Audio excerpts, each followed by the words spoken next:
Amanda Jackson is a Canadian professional photographer based in the Malvern Hills. She is a frequent visitor to Wales and has a long-running documentary project on an eco-village in Pembrokeshire.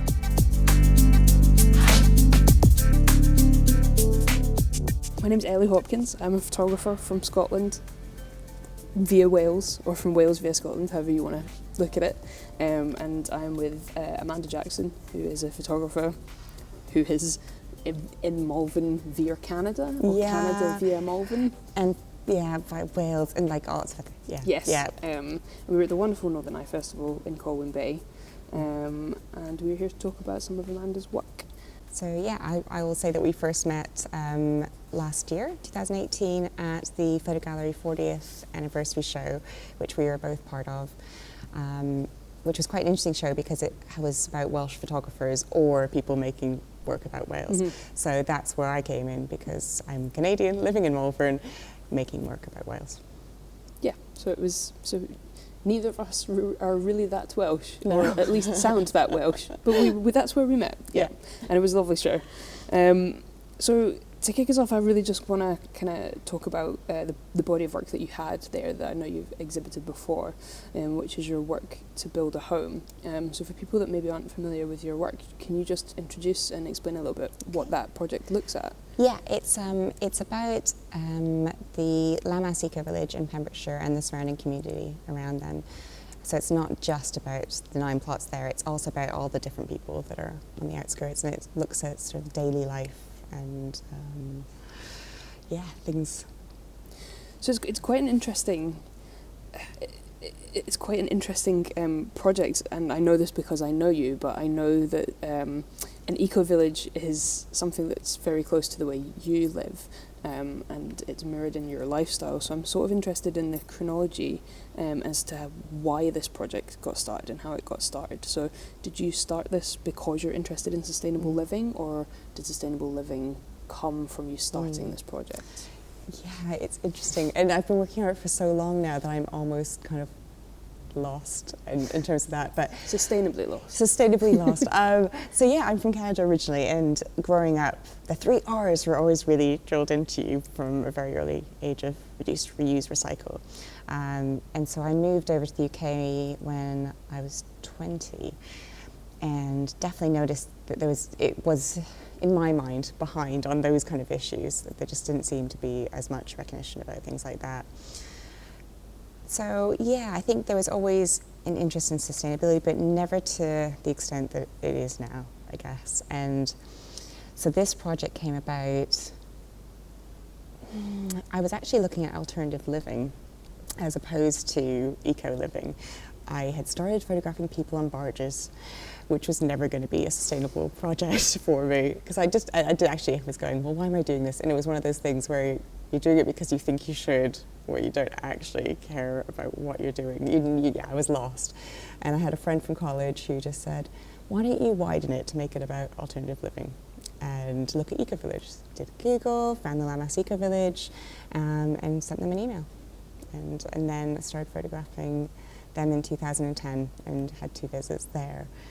And I was living in Leicestershire at the time, which was a place I hadn't really connected with, and going to the Eco Village, seeing this beautiful, amazing landscape that they created, and then going back to being in a city where there was just litter everywhere, it just kind of hurt my soul a lot. And so my interest in sustainability just started creeping in at that point. And I remember one of the kids from the Eco Village saying to me, Amanda, would you like to live like this? I went, yes, absolutely. And my answer would not necessarily be the same today. So there's almost like a sort of symbiotic relationship there, where your work fed your lifestyle and your lifestyle kind of sort of fed your work. Mm-hmm. You've mentioned sort of the kids there, and I know because I know you that you now know, or you regard a lot of people in that community as a friend. Did you find that difficult when you first started? Because I can imagine, I know nothing about eco-communities. Yeah. I live in a city centre, but I can imagine that eco-communities are quite tight-knit, and as an outsider coming in, I can imagine, and I know it's the age-old photography bind of outsider-insider, but I'm just wondering, in this particular project, how did you handle that at the start, and how has it changed? Yeah, I guess every eco-village, every community is probably very, very different. I think I can be quite a shy photographer, and my way of coping with that is by getting to know people as well as I can, spending time there. So I first went, and I was really nervous, and I went up and talked to one of the people at the Eco Village, and assuming that, you know, he'd maybe arranged, he told everybody I was coming. I didn't want to just turn up at people's doorsteps, and I arrived and nobody knew other than this one guy at emails that I was coming. I was like, oh no. So he invited me to a meeting the following day, and so they're all sat in a circle, and I just kind of felt like, I don't really belong here. They're probably wondering who this person is. But I introduced myself and started making arrangements basically to turn up and with people. And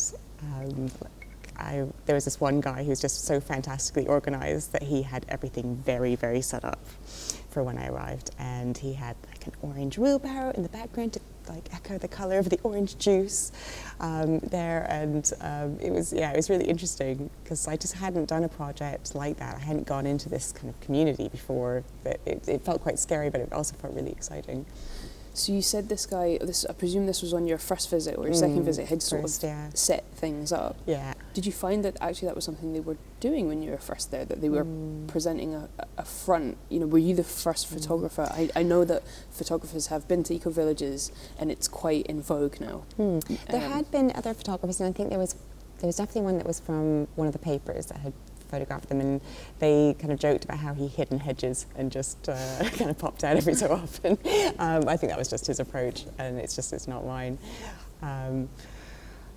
But yeah, I think there was this kind of front, and I think they also wanted to defy expectations of what people that live in an eco-village looked like and what their homes looked like. So I remember photographing some people outside a roundhouse, and they're going, "Oh, I wish we had some bunting to hang up," and you know, and somebody else did kind of hang some flowers outside, and I guess I was kind of expecting people to be less self-conscious, that people had gone and had showers because they knew I was coming. They wanted to look their best for the photos.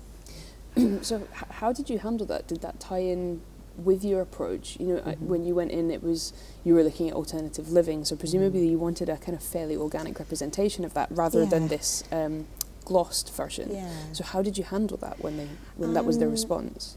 I think what occurred to me probably fairly early on is that I realized it wasn't going to happen in one visit. I wasn't going to make those connections. I wasn't going to get those barriers to be dropped down. It was going to take time.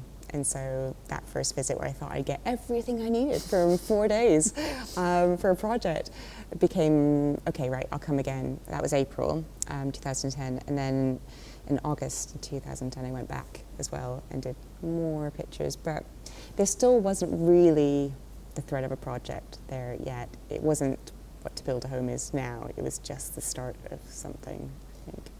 Have any of those pictures made it into the series To Build a Home as it stands currently? No.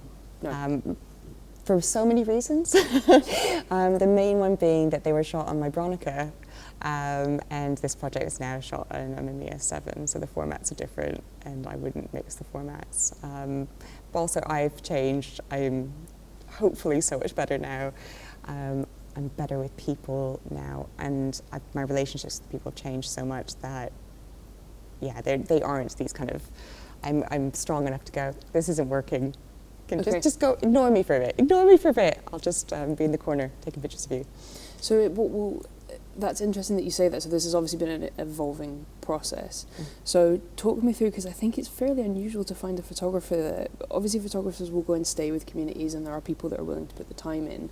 You bought land, you have an outside, you have a toilet bucket. I'm sure we said we weren't going to mention the toilet bucket. Well, it's mentioned, it's out there now, the toilet bucket.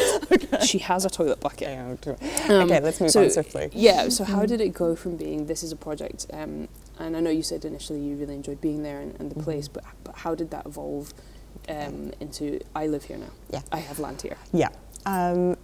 Slowly. So it started with just not being happy where I was anymore.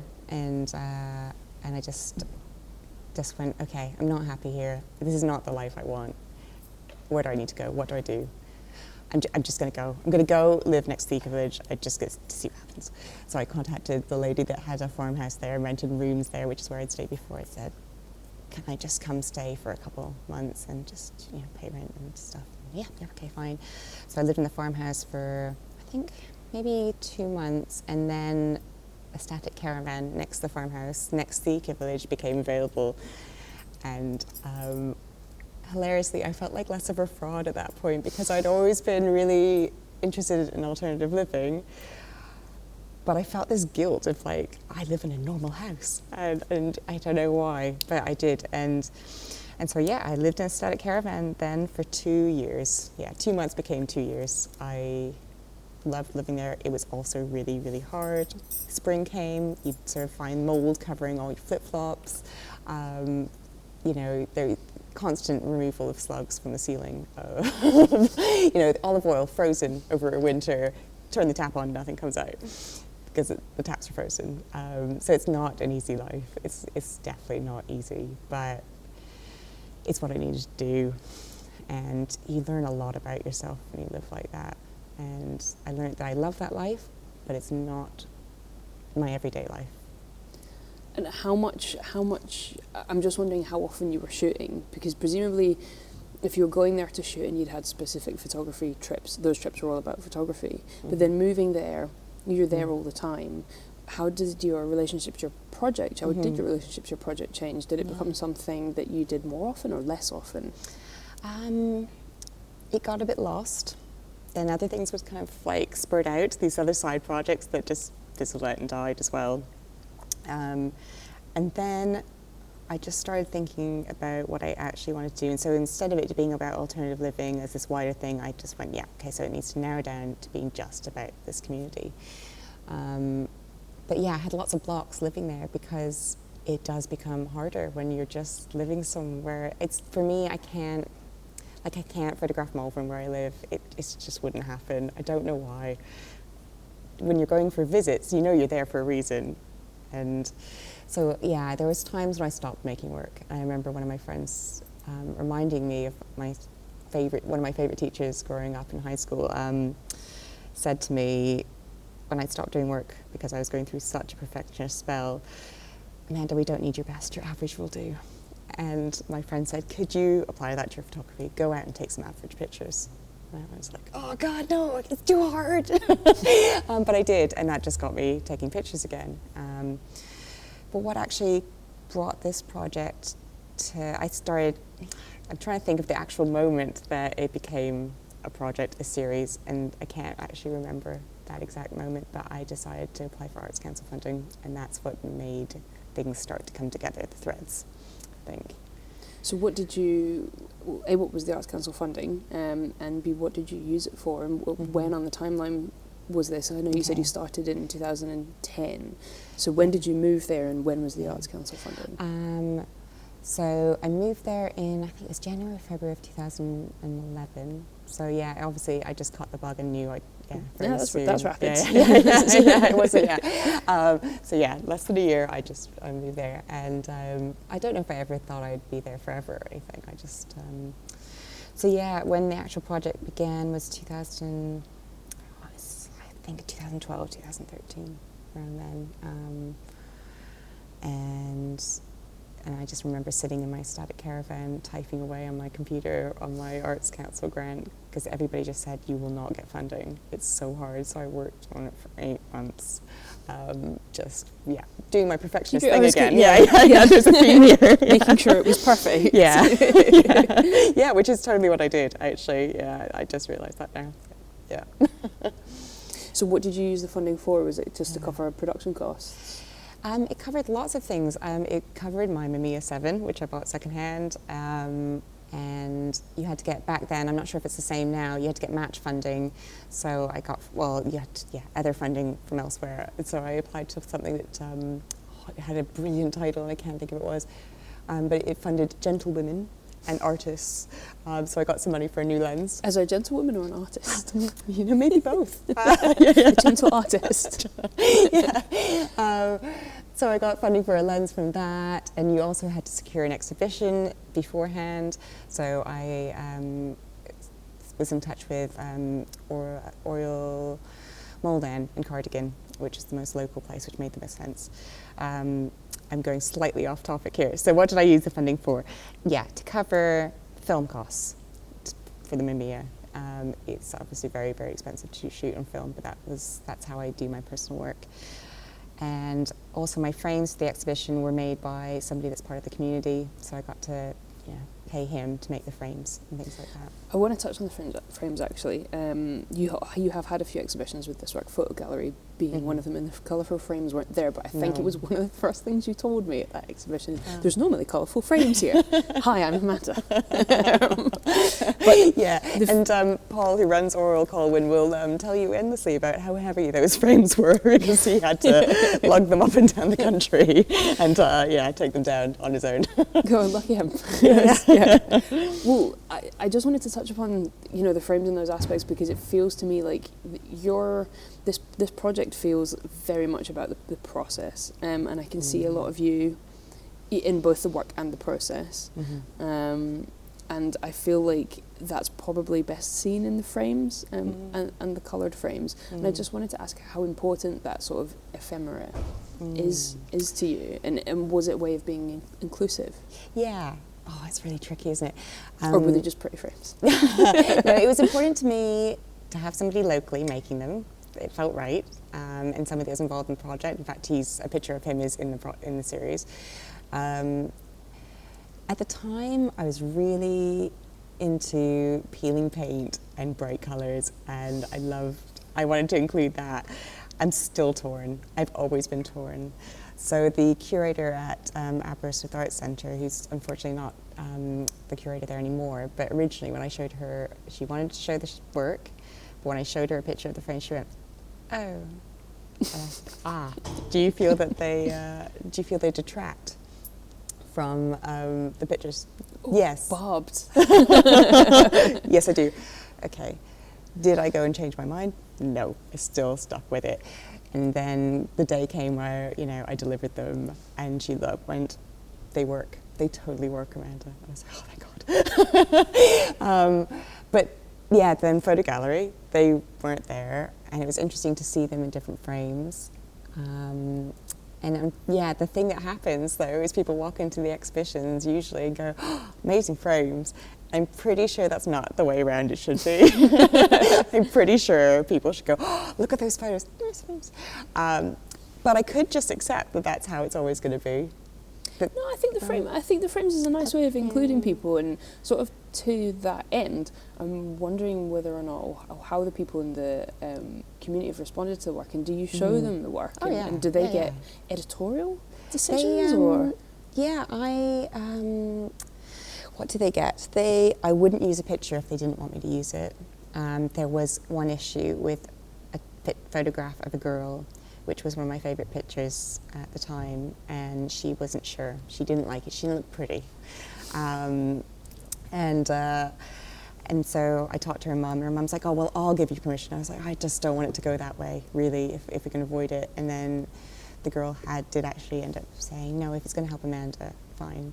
But unfortunately, that picture actually went on the flyer as the picture that took up the whole flyer.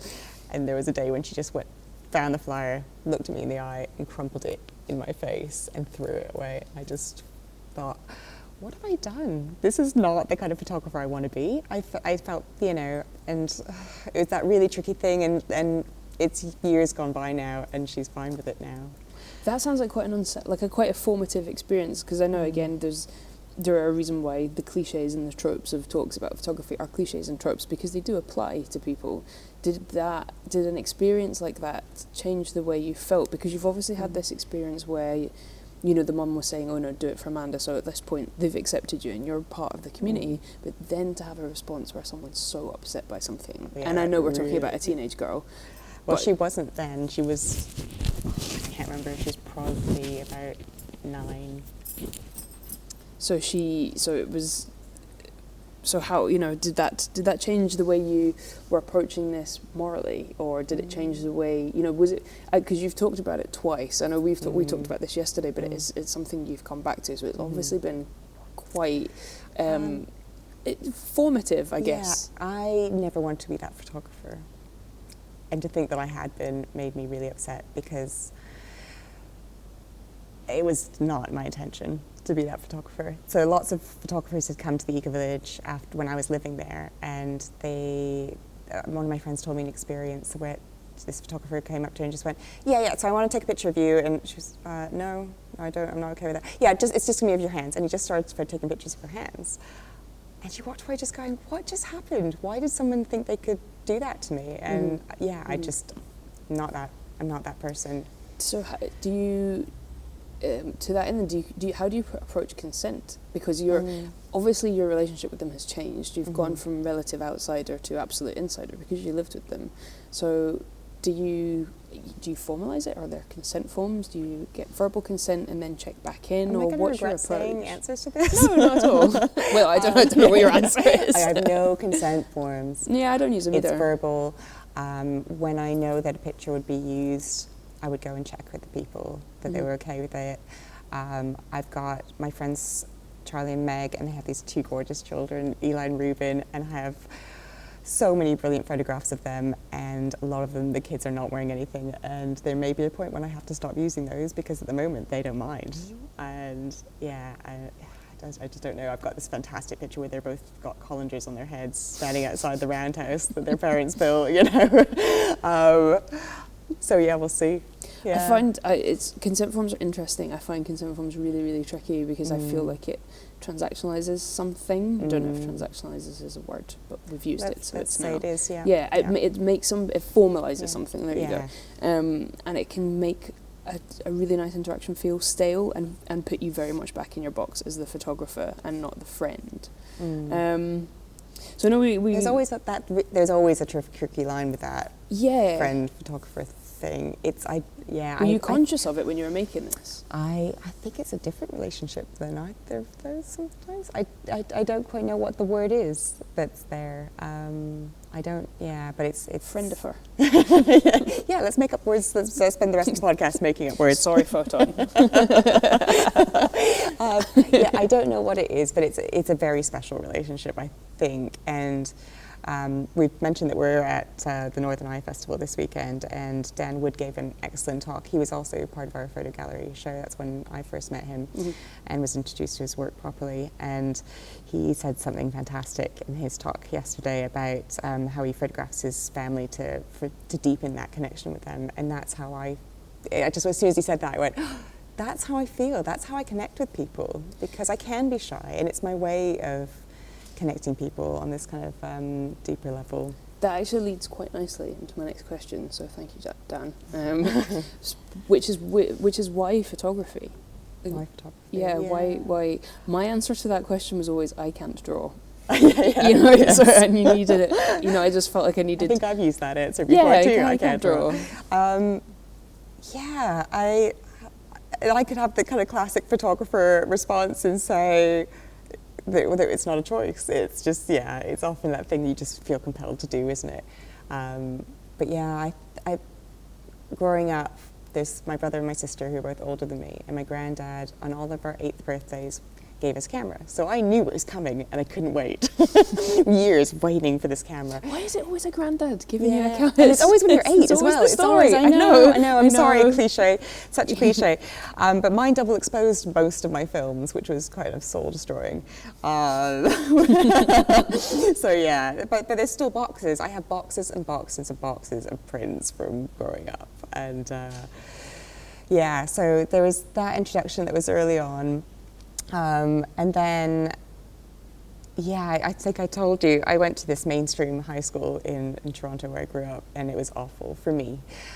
With cheerleaders, fashion catwalk shows, it was not my scene. So I then went to an alternative school. I was, at the time, struggling quite badly with depression, not coping with this big, horrible school.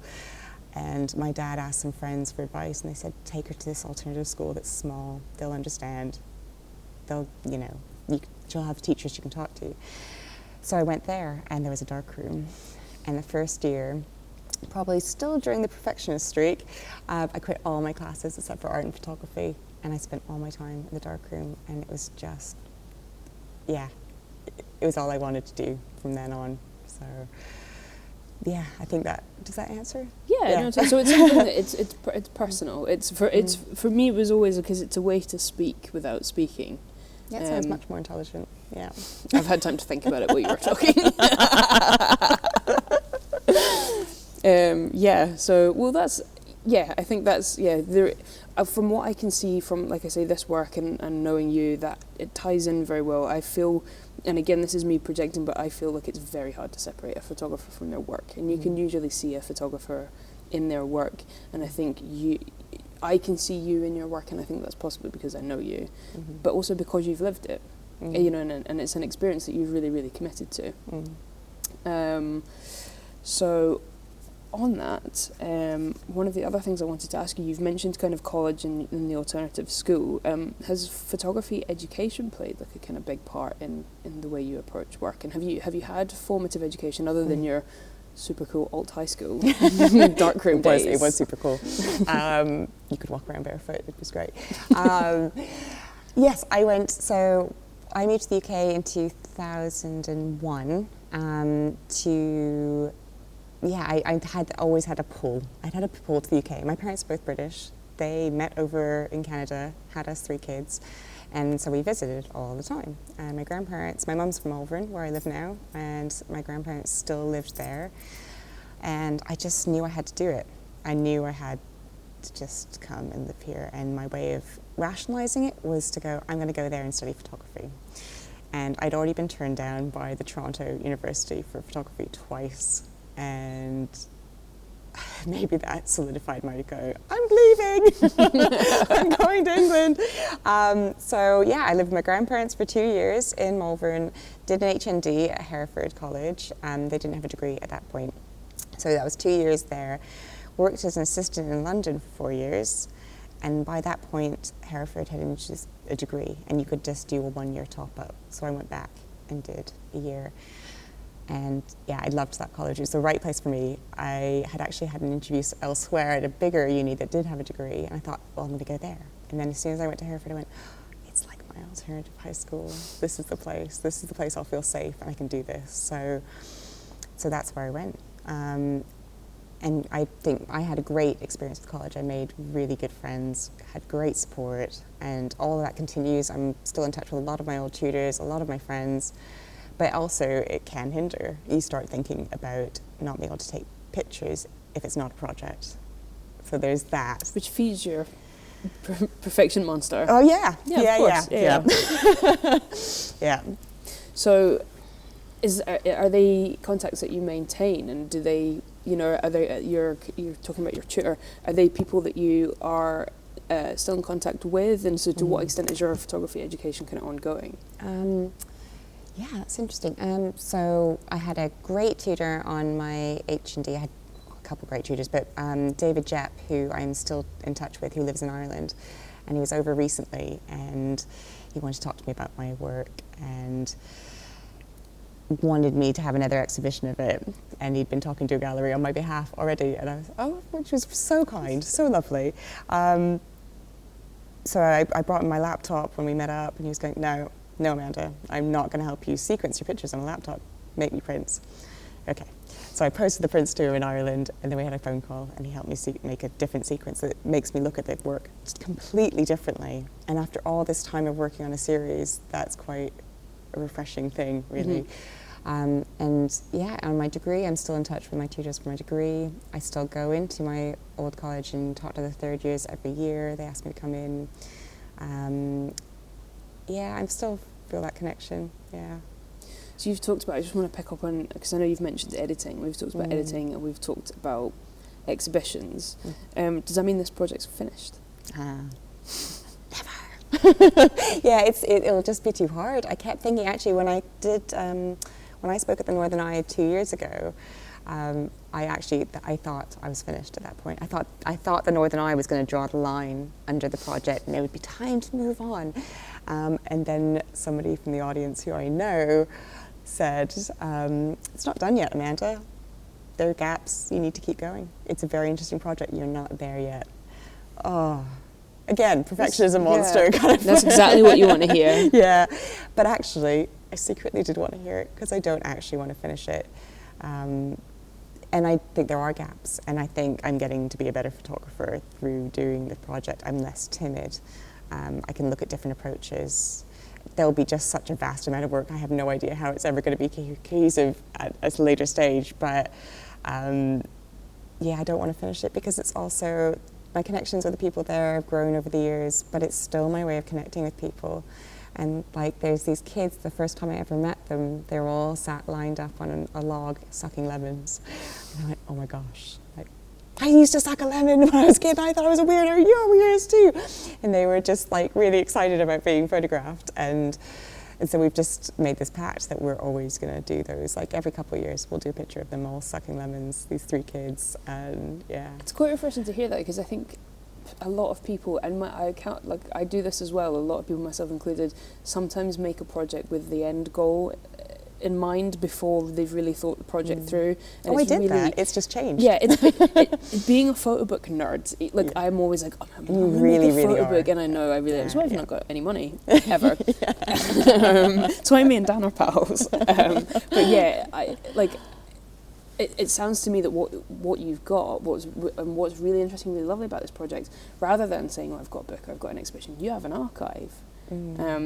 You know, and I'm just wondering, maybe are there plans there to turn it into an archive, to give, that's something that you could give back to them? Because you were saying, you know, you've got pictures of these kids sucking lemons every year. Like, what a lovely record of their lives. Yeah, and I often, I'll make prints and give them to people, and which was one of the things that was really lovely recently. This is not lovely. One of my really good friends there died recently, and it was a shock because it was a heart attack. And he's my friend that actually sold me my land because he really wanted me to have a nice bit of land. I was being offered very strange bits of land by other people, and he wanted me to have a nice bit and next to him, and that was lovely. So he died recently, and his funeral was a beautiful, beautiful thing. It was really, really sad, but they had one of my pictures up on this kind of slide thing, and I just thought, that's really nice that it means something to the family. And I feel like I've gone on a tangent. No, not at all. Okay. No. About giving back. Yeah, and I always send people pictures, and I ask, can I use these? Is that okay? I send them to them, and so, especially for the kids, it's kind of, for me, it's quite difficult not to just spend too much time photographing the kids there, because they're like, oh, land is here, great, let's play with the camera, and let's play photogenically in nice lights. So I hope I do give back. It turns on an archive. I'm not quite sure what you mean in terms of an archive. Right now, all my frames are living under all the beds and in all the rooms of our house, and all my negatives are, I'd like to pretend, totally properly kept, but they fill up all our chests in our house. Do you have a digital archive? Have you got kind of like backups of the negatives? Because it's a stressful thought if you don't. Ish. So I've got low-res scans of everything. The idea of having high-res scans, first of all, I could not afford to pay for a lab to do that, but maybe I will at some point. But oh God, it would take forever, and it is a stressful thought. And I don't know. That needs to happen, I suppose. Yes, it does. Yes, it does. Because I've got high-res scans of the ones that I've used for exhibitions and things like that. So do you think, so moving on from the very stressful idea of negatives onto your bed that you don't have backed up, do you feel like is there more than one project here then, or are there kind of follow-up projects or something like that? Because it feels like it's lovely to have an ongoing project, but there might be potential for that to stop you doing other projects. Oh, it absolutely is. So I've been, probably since the last one that I had 2 years ago, going, okay, but I really need to start something new, because it's going to be like, this is the only thing I can ever do. I've done other things. I've done commissions and things that are there, but not like projects that have been so big and off my own back.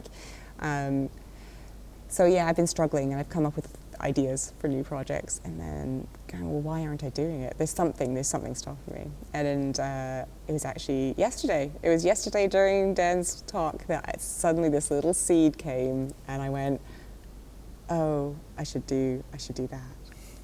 I should totally do that. And I started making a list of all the things I wanted to do because, I hadn't had that. And I kept wondering why I hadn't had that kind of moment where you go, this is what I need to do. It hadn't been happening. I thought maybe I was just a one project person for the rest of my life. But this is, my idea is very new, but it does stem off from the Eco Village, and it will feature some familiar faces. So it's related. It's related. It's a related project. Yeah. I will push you to Talk more about it.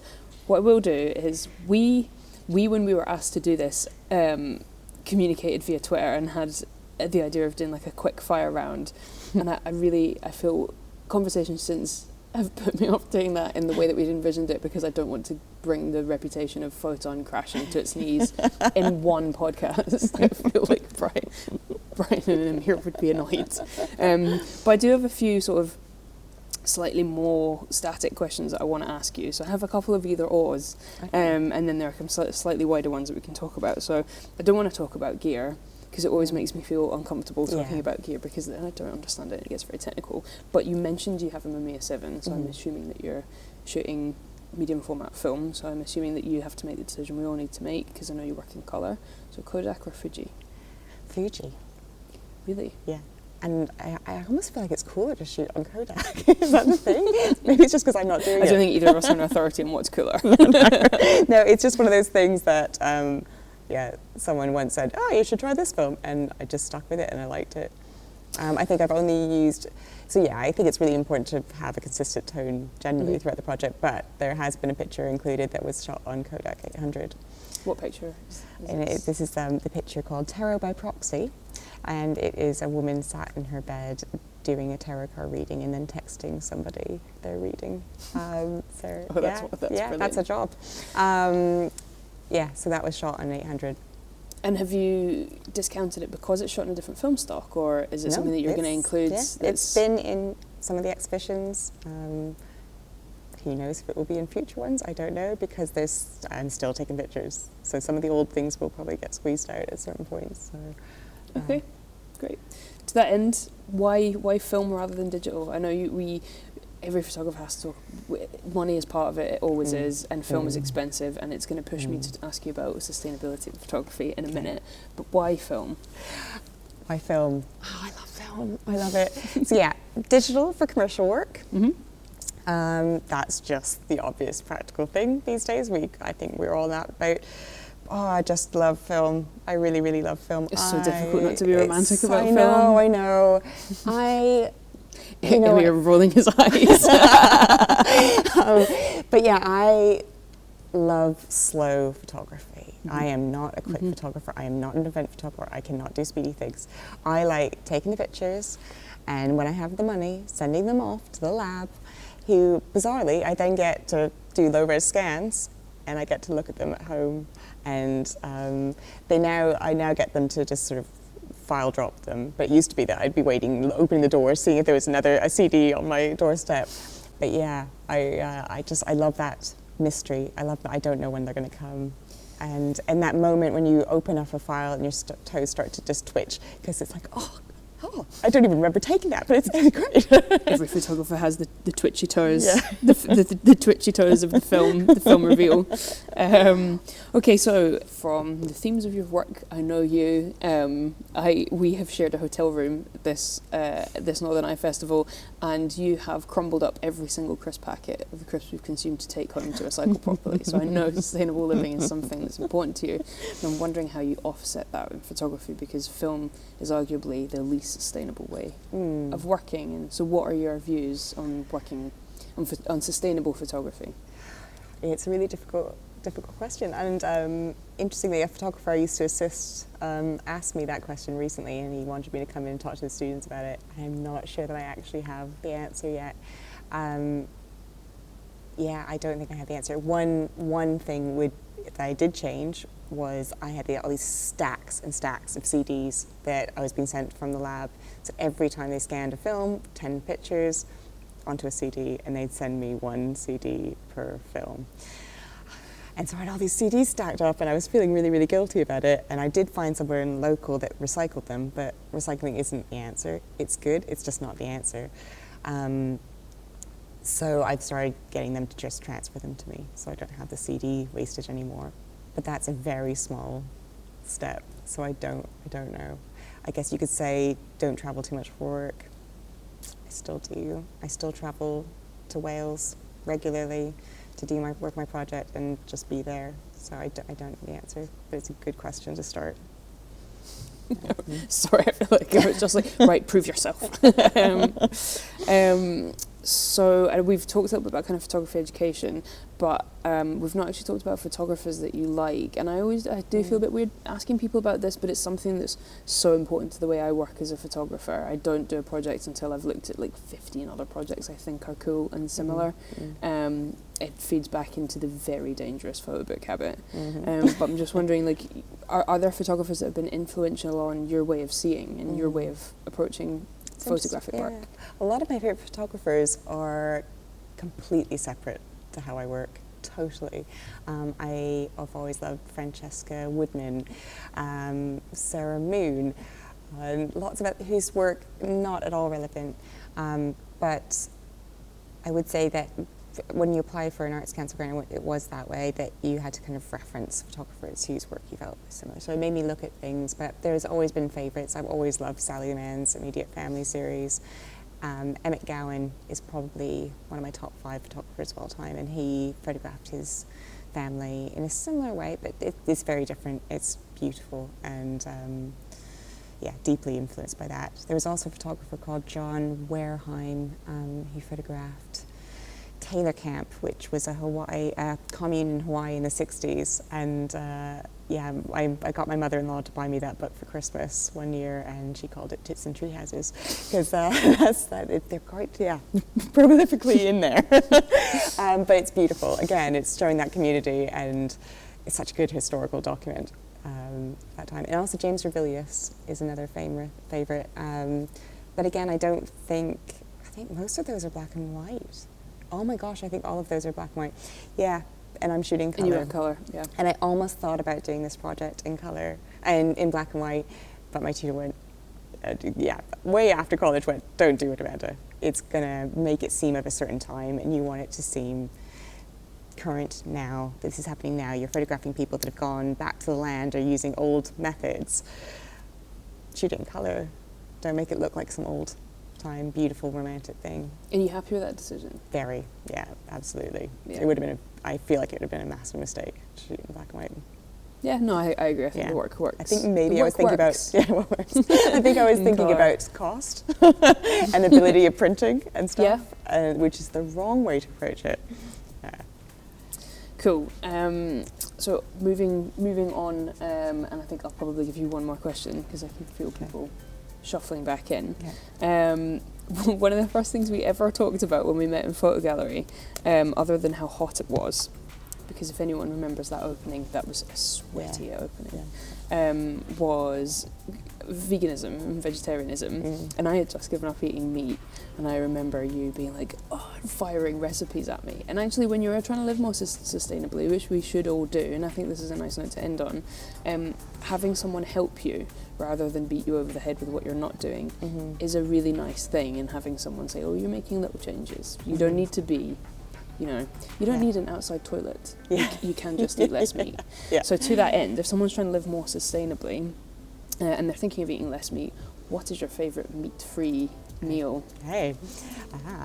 My favourite thing, I have probably 2 signature dishes that I often cook for people in my little caravan. If anyone's feeling very brave to come visit me in my little caravan, I would not recommend doing it in November. That's mold season. You're really not selling well, you'll visit me one day. Laksa, which is a Malaysian dish with coconut and lemongrass and tofu and things like that. It's just delicious and flavorful, and that's my favourite. The other would be mud pie bars, which I make, which are chocolate, peanut butter, Rice Krispie things that I always took to all community events at the Eco Village. I'll supply recipes to anyone that would like them. Perfect. Thank you very much. Thank you for talking to me. Thank you, Ffoton, for letting us ruin your podcast. Thank you, Ellie.